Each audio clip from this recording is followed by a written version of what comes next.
veja a pressão da voz, ó.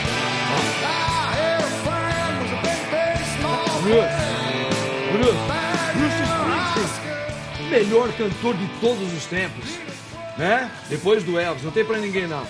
Muito bem, gente, olha só, o programa Bendita Hora chegou nessa terça-feira.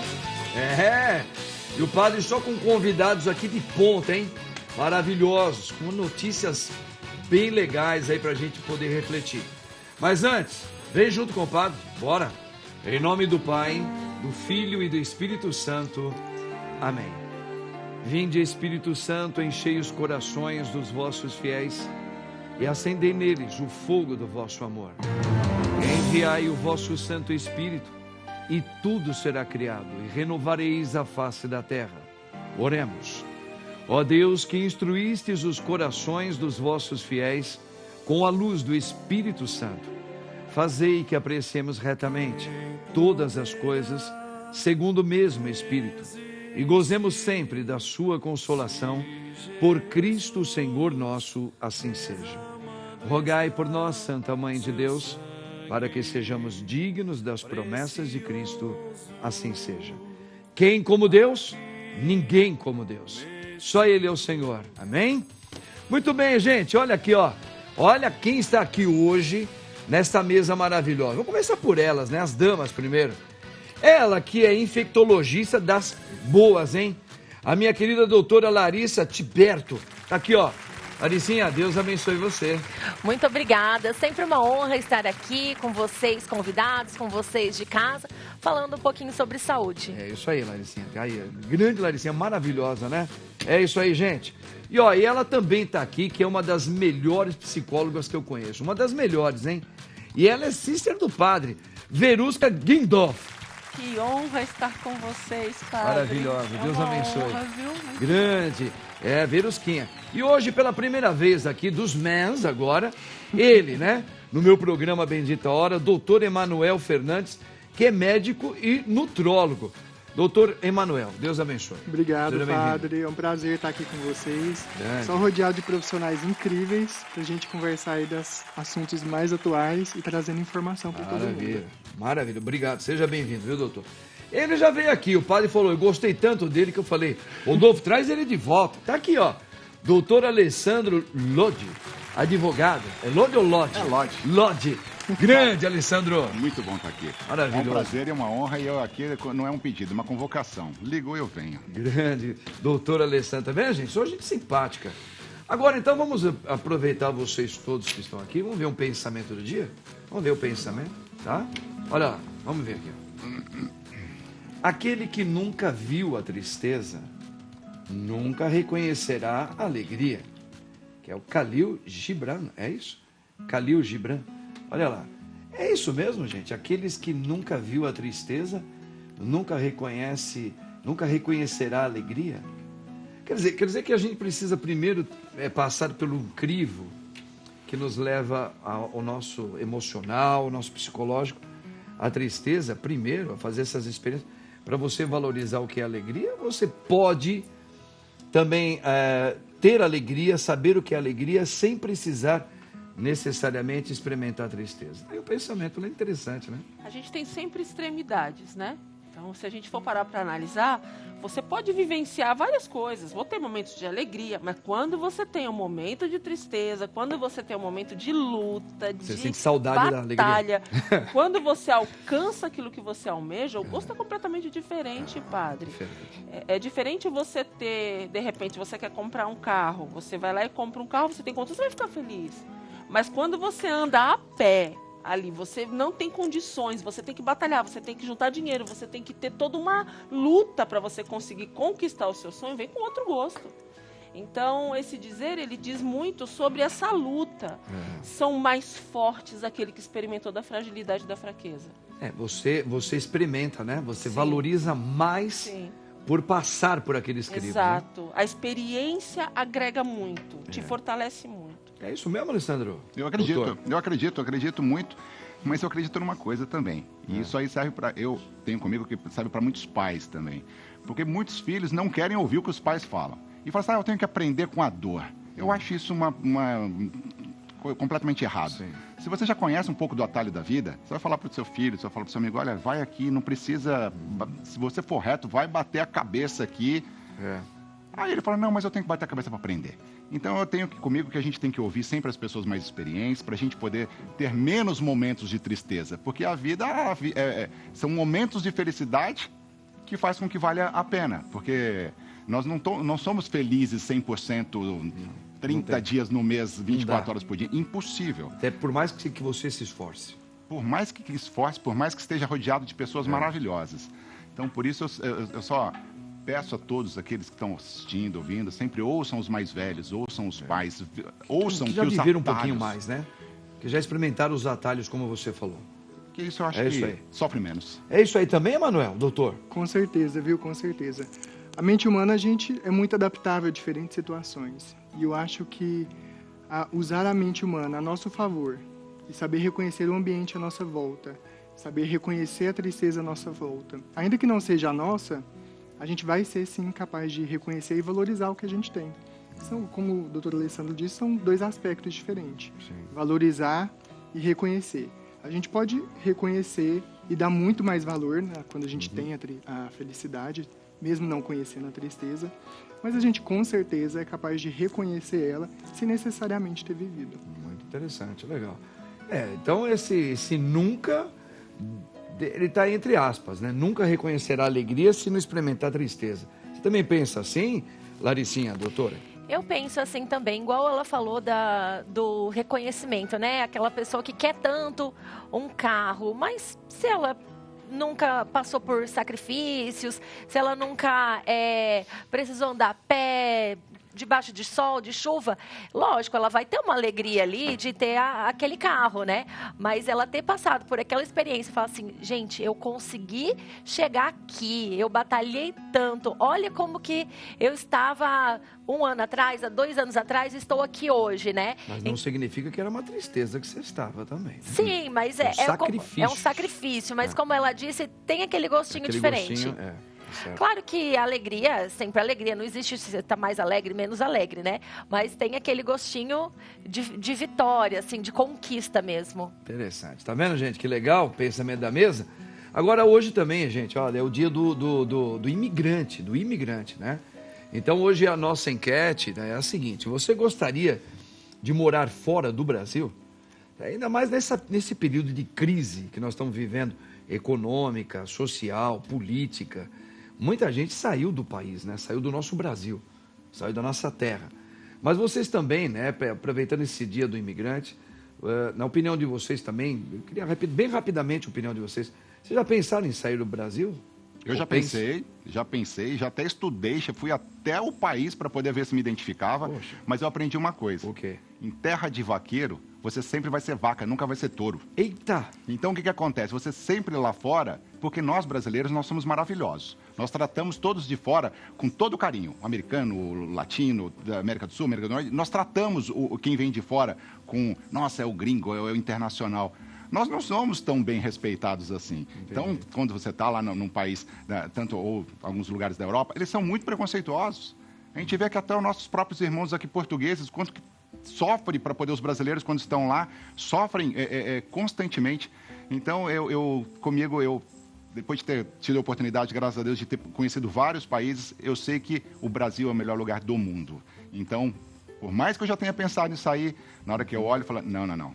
Eu tenho que ficar aqui, tem minha missão aqui, vamos tentar mudar alguma coisa aqui. Interessante o que o Alessandro falou, né, gente? Isso aí realmente é uma questão que muita gente pensa, acha, faz fantasia, mas quando vai vir na real, percebe que não é bem assim, né? Com certeza, com certeza. Sair do Brasil e voltar para ele é aquela sensação de tô em casa, de alegria e gostinho, felicidade, né? Voltei para minha cama. Eu nunca considerei sair do país, apesar de jovem. De todas as dificuldades que o país tem, De todas as dificuldades. O brasileiro é um povo muito caloroso, muito unido. A gente já passou por inúmeros processos terríveis na história e superamos todos eles. Nossa comida é inigualável. A gente é um povo que abraça, que sente saudade. eu não me vejo morando fora daqui, Espero não. que o brasileiro nunca perca isso, né, Larissa? Ah, com certeza.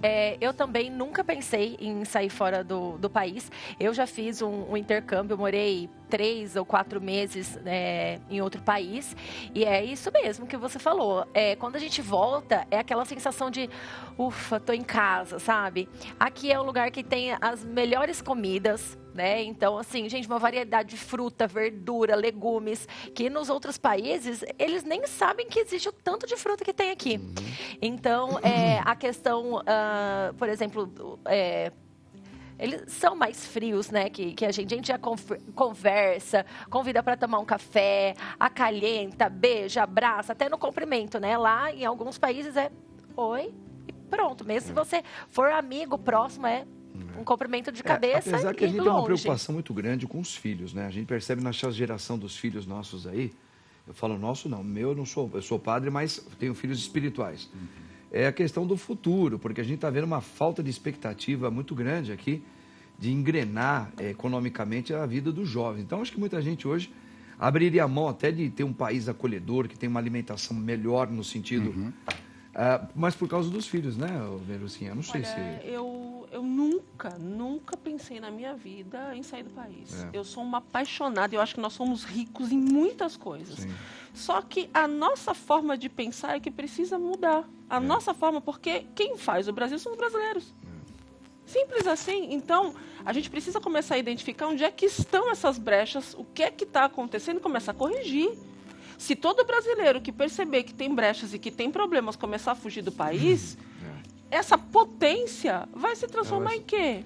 Então, quando a gente pensa nos filhos, é importante essa sua colocação, mas a gente precisa começar a treinar essas crianças desde cedo a ser resiliente, a batalhar, vamos buscar.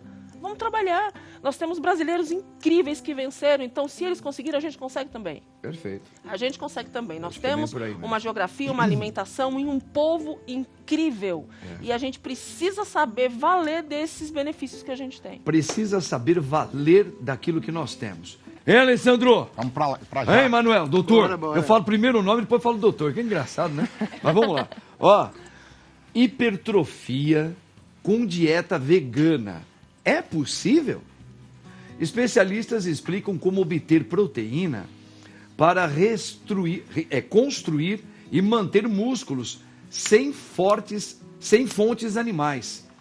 Olha aí, ó, doutor, é isso mesmo? É possível uma pessoa que faz a dieta vegano, o cara manter aqueles músculos bonitos, vai aumentando a proteína, precisa de proteína, vai aumentando. E aí? É possível, viu? Pior é que é possível. É possível mesmo? É possível. Se a gente pensar na alimentação do brasileiro, a gente historicamente já come muito pouca proteína. O café da manhã do brasileiro é um pãozinho com manteiga, chega um almoço, é um arroz, feijão, pouca proteína, às vezes uma salada, jantar a mesma coisa. Então, quando a gente pensa numa dieta vegana, a gente tem esse histórico de ter pouca proteína na dieta. Hoje em dia a gente tem suplementos que a gente pode associar na dieta. Suplemento, claro, não é um medicamento, a gente entra para realmente acrescentar algo que está faltando na alimentação. Mas é possível. Hoje a gente tem um whey protein de origem de soja, colágeno, até de... Mas eles são eficazes mesmo, doutor, isso aí? Eficazes. Sério? Claro Ele que consegue substituir o próprio alimento natural, assim, que você come e vai buscar na feira? É um outro ponto. Existe a diferença de um vegetariano para um vegano. O vegetariano ainda consome um ovo, um leite. O vegano realmente, pela Associação Vegetariana Brasileira, é mais um estilo de vida. Tá. Realmente não está ligado a nenhum tipo de crueldade aos animais, não consome nem mel. Porém, cada pessoa tem uma necessidade de proteína diária e a gente tem que pensar nesse fato. Quando eu recebo o paciente vegano no consultório, a gente tem que pensar numa vitamina B, no ferro, no cálcio. Todos esses elementos estão, ao longo da vida de um paciente vegano, são depletados. Tem um maior risco de fratura. Então, é possível a gente suplementar? Semana passada veio um médico aqui que falou para nós aqui, doutor, que até os casos de pessoas que estão com problema no sangue, anemia e até em alguns casos mais crônicos de câncer, que é a coisa mais...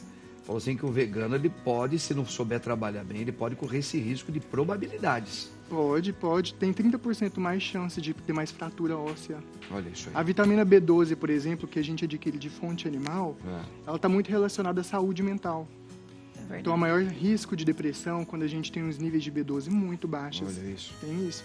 Então, tá vendo? Com relação à imunologia, à infectologia, a gente também vê a vitamina B12, ela é essencial. Tinha um caso lá no Hospital das Clínicas de uma paciente que ela tinha uma candidíase Desculpa, o que é isso aí? Candidíase é aquele sapinho, monilíase. Ah, sei. Mas ela tinha em todo o corpo, literalmente da boca ao ânus. Meu e Deus ele do céu. se esparramou, foi pro sangue. E a gente fala que é uma candidemia, ou seja, uma cândida que é sepse, né? Sepse de cândida. Sim. Então, nós começamos a ver o sistema imunológico dela e a única coisa, fizemos testes genéticos, todos normais. A única coisa era uma deficiência gravíssima de vitamina B12. Aí, quando a gente começou a suplementar a vitamina B12, ela começou a desinflamar, melhorar, junto com outras medicações. Mas a vitamina B12, ela é uma importante estrutura para o nosso sistema imunológico, principalmente para os linfócitos. Ela é neuroprotetora, ou seja, evita demência. Também por ser neuroprotetora, essas dores de nervo, dor no ciático, dor neural, ela também ajuda, né? A vitamina D de dado também, ela ajuda bastante, inclusive nas fraturas ósseas. Assim, hipertrofia com dieta vegana é possível? É porque temos proteínas de origem vegetais, por exemplo, a soja, o grão de bico, a ervilha, né? A ervilha, o edamame, até o tofu. Que substituem. São algumas fontes de proteína que a gente tem que... É possível a gente trabalhar. Mas aí precisa, de fato, de uma equipe multidisciplinar. Nutrólogo, tem também que ver as questões hormonais do paciente, né? Então, porque também os nossos hormônios precisam de subsídios para eles existirem, né? Sim. Então, tem que ter um nutricionista também e também um profissional de atividade física. Eu incluo até o psicólogo, com certeza, porque se você não tiver uma condição emocional, uma condição mental, não trabalhar com isso, todo o resto fica prejudicado. Tem muita gente que assiste uma coisa na televisão, quero ter o músculo e faz loucuras, não tem um equilíbrio daquilo que está fazendo, não busca profissionais. Então, se você não tiver uma condição emocional para poder decidir o que você está fazendo, manter, né? Até pedir aqui um socorro para quem está assistindo. Se você tomou uma decisão de ser vegano ou de decidir por um estilo de vida, busque especialistas, tanto da área médica quanto da área de saúde mental, porque isso envolve um conjunto de ações. Interessante isso, hein? Um conjunto de ações. Quando você emocionalmente não está bem, padre, você derruba seu sistema imunológico e todo o resto vai embora. Então, quando a gente toma uma decisão, a gente precisa se proteger com um conjunto de profissionais que vão suprir as necessidades que você precisa para alcançar aquele objetivo. A quantidade de pessoas fazendo loucura, que pega algumas dietas na internet e quer seguir daquilo uma rotina, gente, cuidado. Já vi muita gente se dar mal com isso. Hoje em dia eu digo muito em consultório que as crianças e os adolescentes estão vindo muito com um chipzinho diferente. Então já chegam muito com um estilo de vida vegetariano, vegano. Então a gente precisa ter essa abordagem multidisciplinar.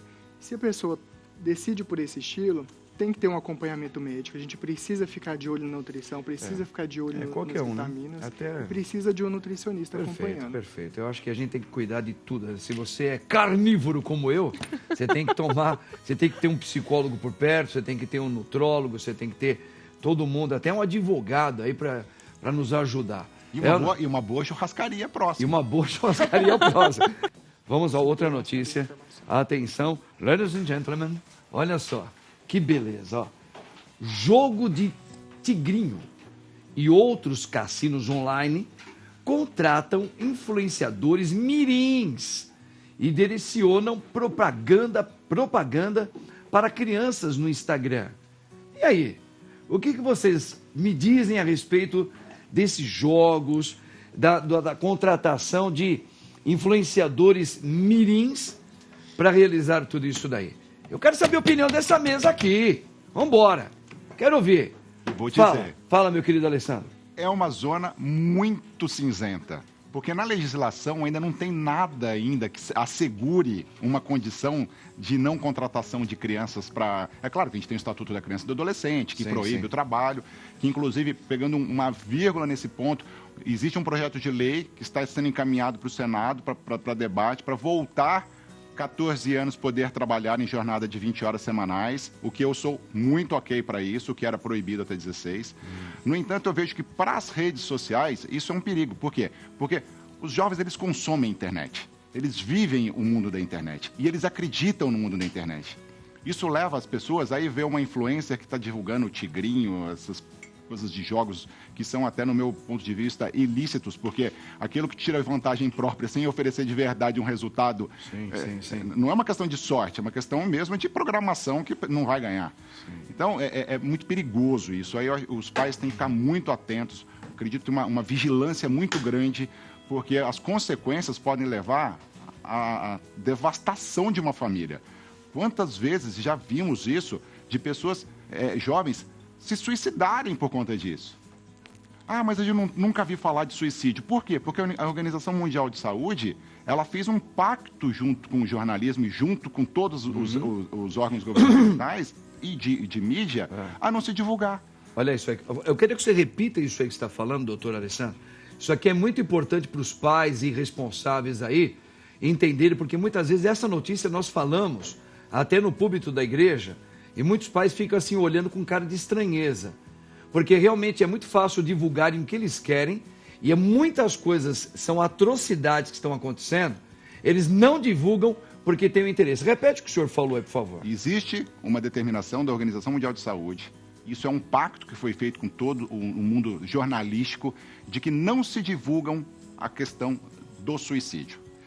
Existe um porquê, eles justificam o quê? Uma vez quando, o Padre Marcos, nossa, bonito, Elvis Presley, nossa, aí ele vai e faz uma besteira de se prejudicar com a sua própria vida. Sim. Aí um pobre coitado do Alessandro aqui, poxa, admirava tanto o padre, uma pessoa bacana, tudo.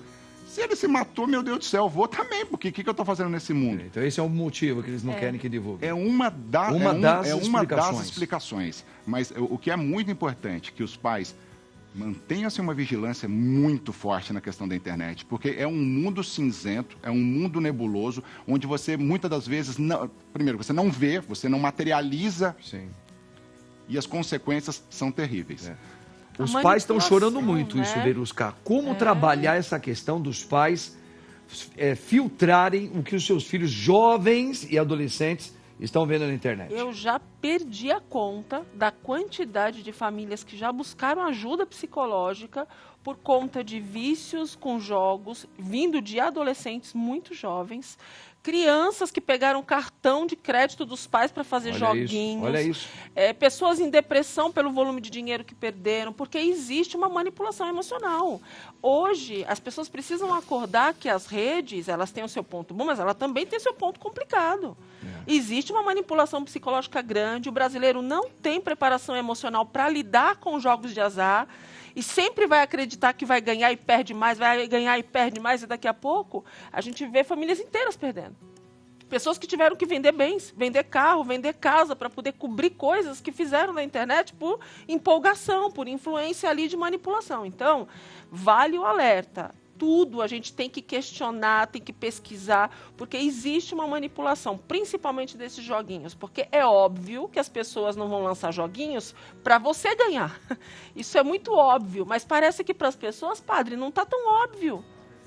É como aquelas maquininhas de ursinho. Todo mundo sabe que existe uma programação, mas faz fila lá nos shoppings para tentar ver se consegue tirar o ursinho. E a máquina programada em não sei quantas vezes para pegar o seu dinheiro.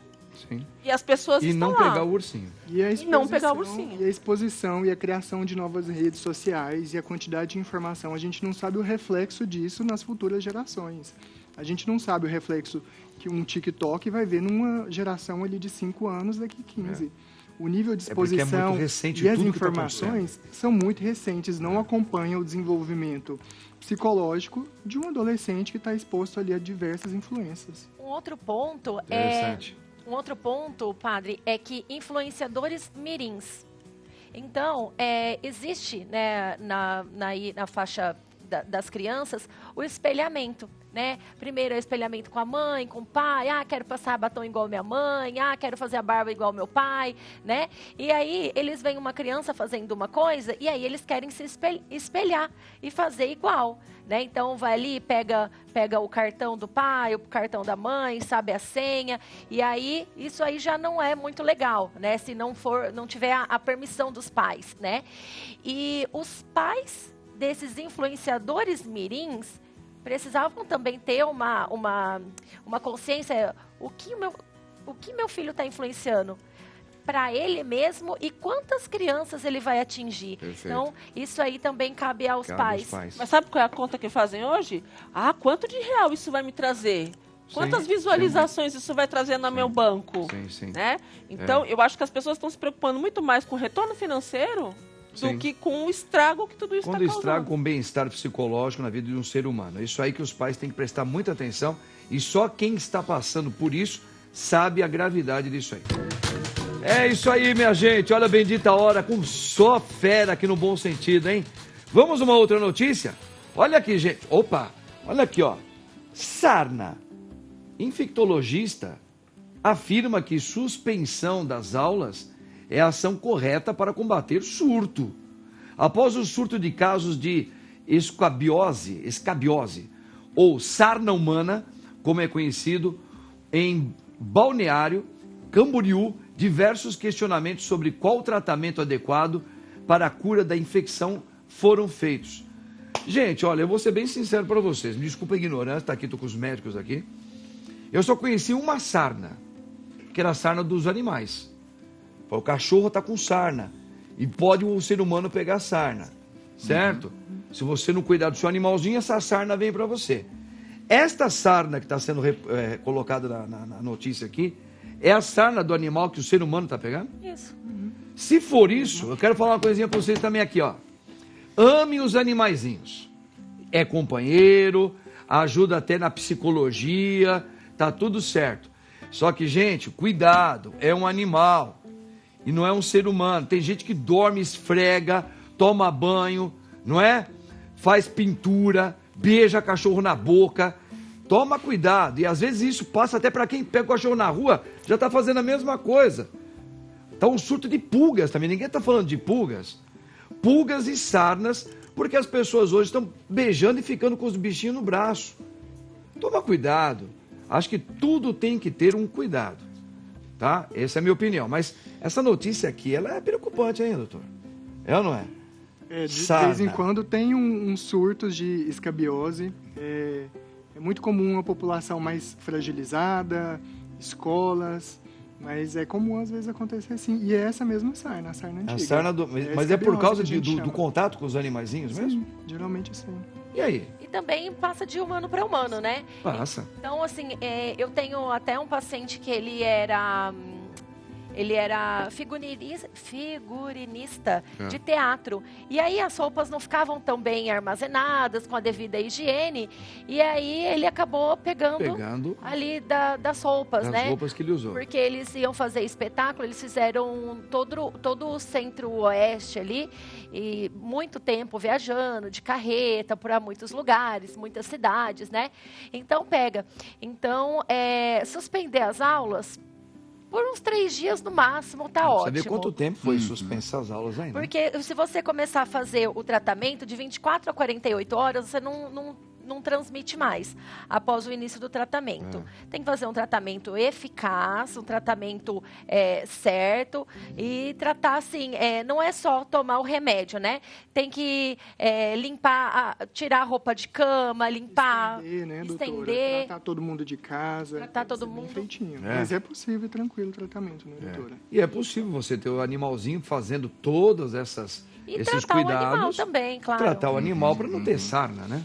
E a gente também tem consciência que, por mais que a gente ame bicho, amo animais, né? Principalmente cães, que é muito ali convivendo com famílias. De pegar, né? Mas a gente tem que ter uma consciência de que ele não é uma criança. Ele é um cachorrinho, é um gatinho. Ele não é um animal de estimação, ele não é uma criança. E às vezes por conta da carência humana, as pessoas querem transformar o animal de estimação numa criança. Humanizar ele. É humanizar demais. Isso é complicado. Porque eu acho que eles trazem algumas bactérias que é própria da raça do animalzinho. Nunca se que deve. o humano não tem. Colocar Ele em vai pegar. sofá, em cama, meio complicado. Mas isso aí você está criando um padre. alarde, porque isso é, Não, mas é gente, o que eles não mais pode. fazem. Assim como você não pode ficar beijando animal de estimação na boca. Mas beija. As bactérias dele te prejudicam. Não, mas e é as suas gostoso prejudicam beijar ele. cachorro na boca, é gostoso. Não, mas é prejudicial para ele e para você. Não, mas eles são mais inocentes do que os seres humanos. Pois é. Como é que ele vai prejudicar a minha saliva com a A saliva gente dele? precisa rever muitas coisas, né? Eu acho que está na hora da gente entender que a gente pode gostar do bichinho, mas a gente tem que ter higiene e a gente tem que ter cuidado. E que ele é um bichinho de estimação, não é uma criança. Eu concordo número, gênero e grau. Gente, eu sou muitas vezes combatido por causa disso. Eu amo os animaizinhos, mas acho que tudo na vida tem que ter um limite, viu? Tá? Tudo tem um limite. Cachorro, pra mim, sabe onde que ele fica? Fora de casa ali. Eu comprei uma casa, eu comprei quase um apartamento pro meu cachorro. Sim. Você fica aí. Eu só não vou pôr televisão pra você, porque eu não quero que você fique vendo coisa ruim no mundo. Fica quietinho aí. E ele ficou até 18 anos de idade, feliz, e abana o rabo pra mim ainda, por cima. Doutor Emanuel, hein? Que coisa, primeira vez aqui, mas já deu um show já de passo. Tá certo, vambora, vai. Olha, alimentação. Itens da tabela nutricional podem variar 20%. Como isso impacta a saúde, hein? E aí, doutor? Como impacta a saúde, hein? Isso é um ponto delicado, viu? Para o pessoal da saúde, da nutrição, da nutrologia. Essa variação de 20% antigamente era uma variação para mais. Se um produto tinha 100 gramas de fibra, ele podia ter uma variação até 120. Claro, isso a Anvisa falando que é realmente tecnicamente muito difícil você colocar todos os produtos com a mesma quantidade de nutrientes, igual uma fruta. Cada fruta tem uma quantidade de vitamina C, mesmo sabendo que todas têm a mesma composto. E agora, nessa nova variação, esses 20% pode ser para mais ou para menos, segundo eles, que não danifiquem a saúde.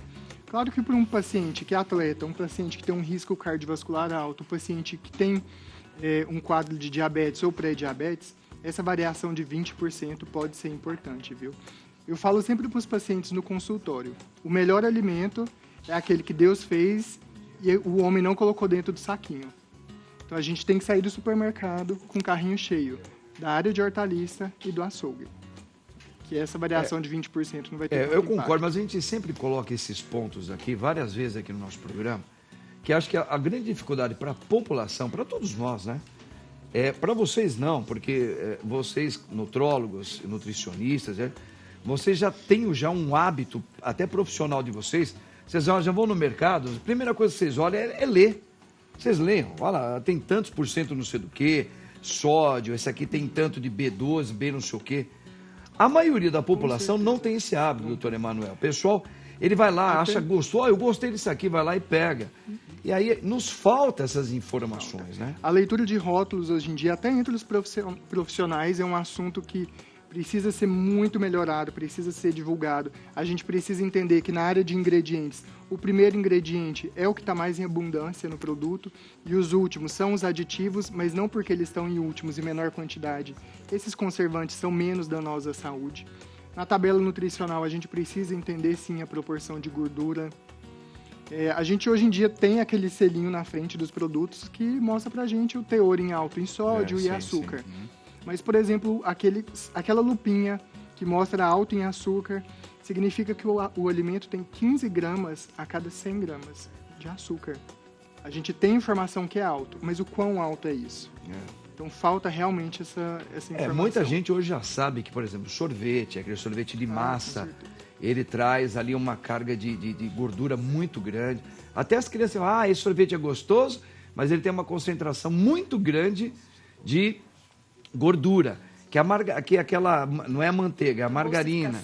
Ela também tem alto índice. Quer dizer, algumas coisas nós estamos aprendendo, né? A bolacha, porque o pacotinho você rasga, a bolacha tem uma concentração muito grande de glicose, de sódio. Com certeza. Mas não é a maioria ainda que entende isso, né? Não é a maioria. Tem muitos produtos que a gente não sabe. E o grande problema hoje em dia é a nossa alimentação ocidental extremamente industrializada. Então, essa variação de 20% ou um alimento alto em teor em açúcar ou sódio é um grande impacto quando a gente soma isso durante o dia todo. Entendi. uma pessoa não come um só alimento industrializado. Geralmente, a pessoa que não tem uma alimentação totalmente saudável, com todos os nutrientes, recebe mais de uma alimentação dessa industrializada por dia. Então, somado ao longo de um período e de uns anos, essa variação é importante. E uma outra coisa também é falar assim, mas eu faço a comida em casa, arroz, feijão, tempero o bife, a salada, e aí pega todos aqueles temperos prontos. Aqueles de saquinho, de pozinho. Isso aí também é um veneno, né? Então, quando a gente fala assim para o paciente, olha, você tem que diminuir a ingesta de sódio, o que ele entende? Vou tirar o sal da comida, mas aí come um monte de alimentos industrializados que é muito rico em sódio, até o próprio refrigerante, né? Tem sódio. Então, é importante a gente saber disso, porque a nossa dieta, ela tem mais impacto na nossa saúde do que a nossa genética.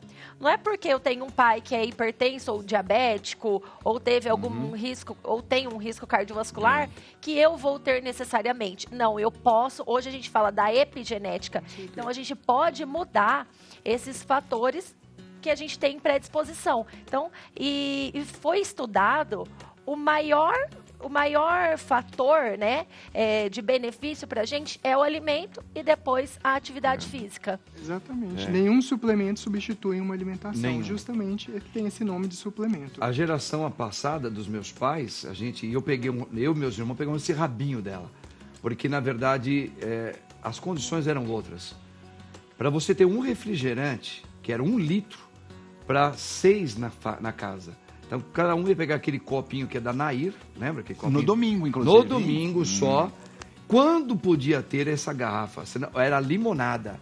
Normalmente era limonada, tá? Sim. Ou, né? Fazia aquela coisinha assim. E a comida, minha mãe comprava os temperos lá na feira, que eles faziam na hora assim, ó. Ficava picando não sei o quê, picava. E era o preparo da comida. Então, a gente não tinha as doenças que tem hoje, que a gente vê, porque tínhamos uma alimentação melhor. Muito melhor. Mais natural. Não é? Você é dessa época também, Alessandro? Sou. Então você é da minha época. É rivalidade. Né? Vamos a outra notícia, gente. Olha aqui, ó. Divertidamente 2. O que a personagem criada por especialistas e com base em estudos científicos ensina sobre ansiedade. Mesmo as situações desconfortáveis são naturais e necessárias, diz Lisa Damour, psicóloga clínica que assessorou os produtores do filme. Olha aí, esse filme aí, esse desenho, né? Vamos dizer assim, esse filme, né? Divertidamente 2. Essa personagem diz que está fazendo um trabalho interessante. Tem até acompanhamento de psicólogo. Ô, Verusquinha, o que você acha dessa Divertidamente 2 sobre ansiedade, hein? Olha, você Chegou sabe que ainda não vi, mas eu acompanhei toda a construção do personagem. Sério? Eu acompanhei, porque desde que saiu o primeiro filme, Divertidamente 1, que a construção de cada personagem foi muito estudada, como que a gente mostra para a população no mundo, como funcionam mais ou menos as suas emoções dentro de você. Então teve toda uma construção com base científica, uma quantidade grande de profissionais deram suporte. Então desde esse momento para frente eu venho acompanhando as construções. Como esse filme saiu agora, esse final de semana, ainda não deu tempo, eu vou assistir nesse agora, nesse final de semana que vem agora. Então eu acompanhei toda a construção dos personagens para esse segundo filme. Teve inclusive muitas emissoras que mostraram como foi feita a composição de cada um dos personagens, especificamente a questão da ansiedade. Eles queriam mostrar que nem tudo é ruim na ansiedade. Que o corpo ele tem uma reação quando você fica ansioso para alguma coisa que também é protetivo, que também é benéfico.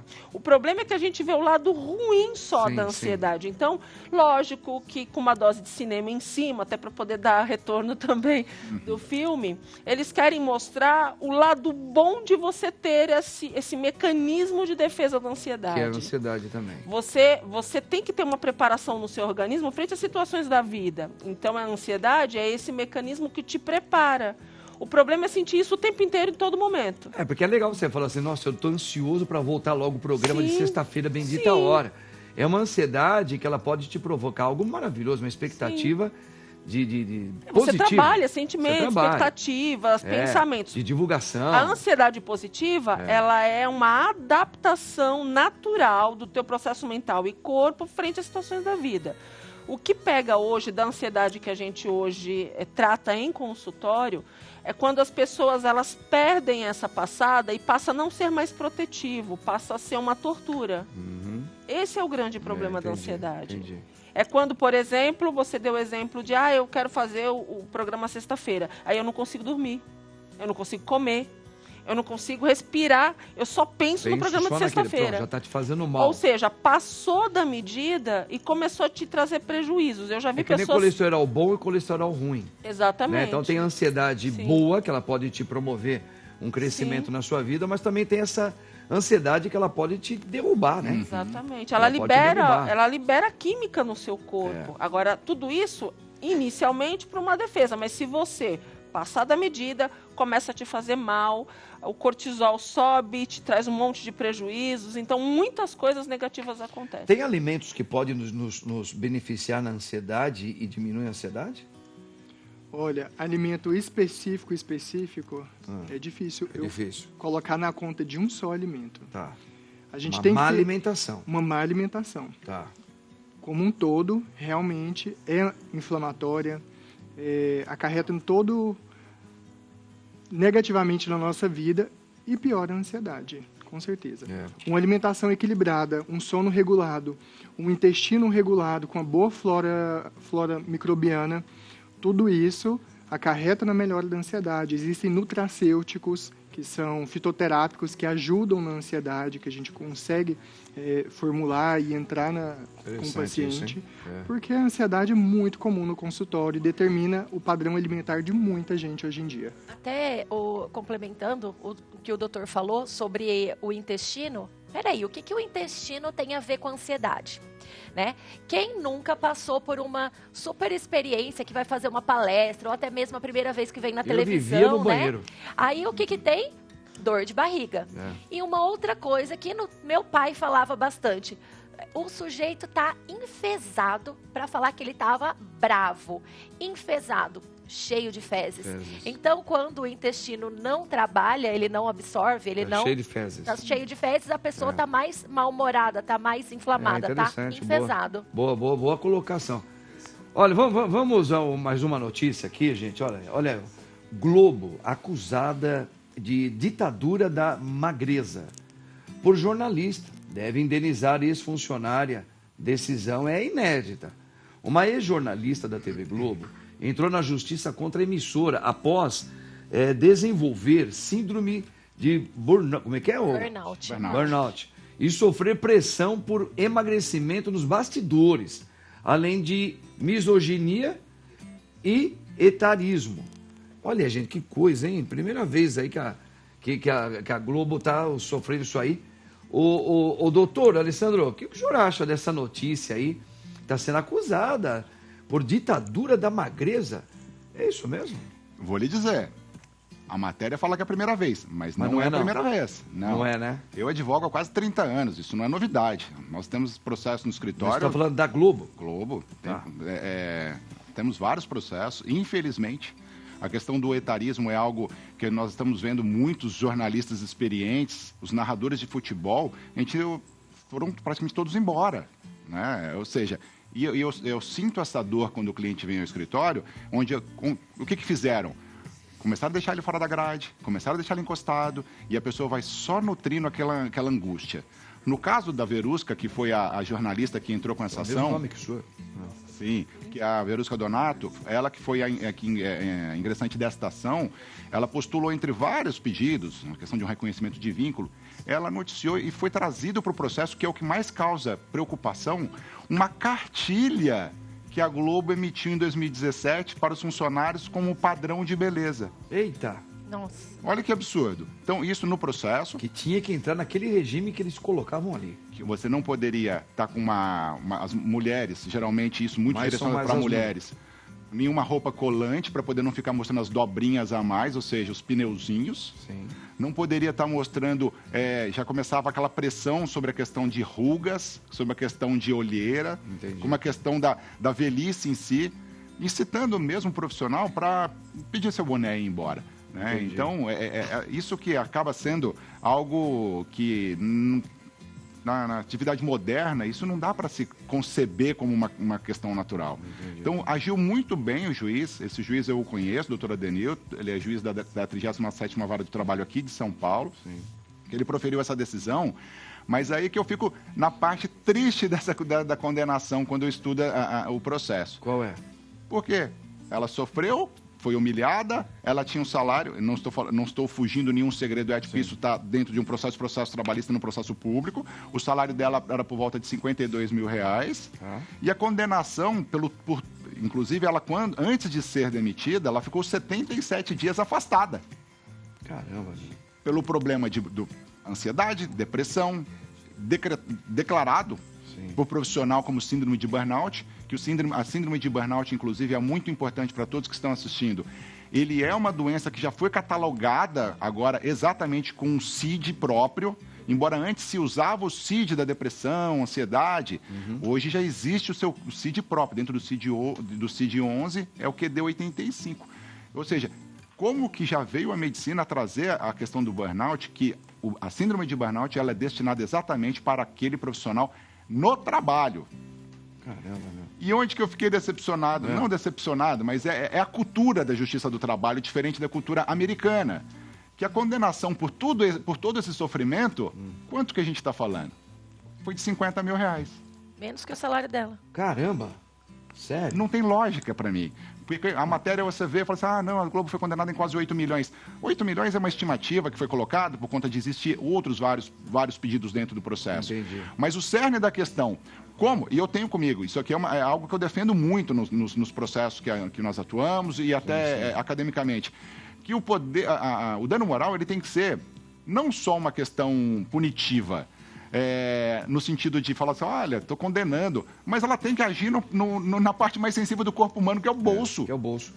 Então isso mostra assim que vale a pena o crime, né? Vale a pena, porque Vale R$50 mil menos que o salário. Então isso daí, às vezes, de ser punido e deixar inibir, não. Isso aí pune, mas não vai dar nada, não. Isso aí pra nós é cafezinho com leite para nós aí. Certeza. Então é uma motivação para continuar esse tipo de estupidez, né? E o impacto na saúde da mulher, e especificamente dela, é imensurável, muito mais do que esse valor. Não tem dúvida. É meu dia a dia no consultório receber inúmeras pacientes que estão sujeitas a essa ditadura da magreza e o impacto na saúde mental da mulher, nos hábitos alimentares, nos distúrbios alimentares, é enorme. Eu tenho muitas clientes que são jornalistas, que são radialistas, que sofrem, abandonaram. Elas não se veem capazes de trabalho mais. Coitados, é um ridículo isso. Acabaram, limam uma pessoa. Gente, que pena que o nosso programa está acabando, mas eu queria ver enquete aí, como é que ficou. Se você gostaria de morar fora do Brasil, vamos ver o que o nosso povo está falando. 40% diz que sim. E 60%... Pode reparar que a coisa também não está tão longe não, hein? Existe uma população que está muito desanimada a morar aqui no Brasil, hein? Nos últimos anos, eu até entendo. Mas eu também estou junto com a Verusca, que é a maioria daqui, hein? Eu ficaria por aqui mesmo. A não ser, sei lá, só foi um caso muito grave aí. Legal, gente. Olha, o padre... Que pena que o nosso programa já está terminando por causa do horário. Eu agradeço muitíssimo aqui, doutor Alessandro. Você é maravilhoso. Volta aqui para a gente continuar nossos papos, tá bom? Muito obrigado, um prazer. Deus abençoe. Amém. Foi muito bom. Doutor Emanuel, obrigado pelas suas colocações, Prazer, seus muito ensinamentos. obrigado. Foi muito pertinente. Amém, Tá? obrigado. Até a próxima, se Deus quiser. Até a próxima, estarei de volta. Laricinha, linda, bonita, demais. Deus abençoe. Muito obrigada, padre. Muito obrigada a vocês pela companhia. E sua bênção. Deus abençoe. Amém. É isso aí, grande Laricinha. E a nossa querida Verusca, psicóloga. Linda, que Deus abençoe. É uma honra Obrigado sempre pelas estar aqui com colocações, vocês. E viu? quem puder me segue lá nas redes. Tá vendo? O programa é quente contar essa galera aqui, né? E Deus abençoe você. Hoje, logo mais às 19h30, tem aquela missa lá, hein, com o Padre Marcos, lá na Nossa Senhora da Lapa. Que Deus te abençoe, no nome do Pai, do Filho e do Espírito Santo. Amém. Tchau, gente. Que Deus abençoe a todos. Tamo juntos. Just forget it. Aí, Verusquinha. At home, let loose. Let your hair down, honey, unwind. Turn the lights down low, relax. Let's uncork the stopper. Come to Papa, come on, let's go defrost.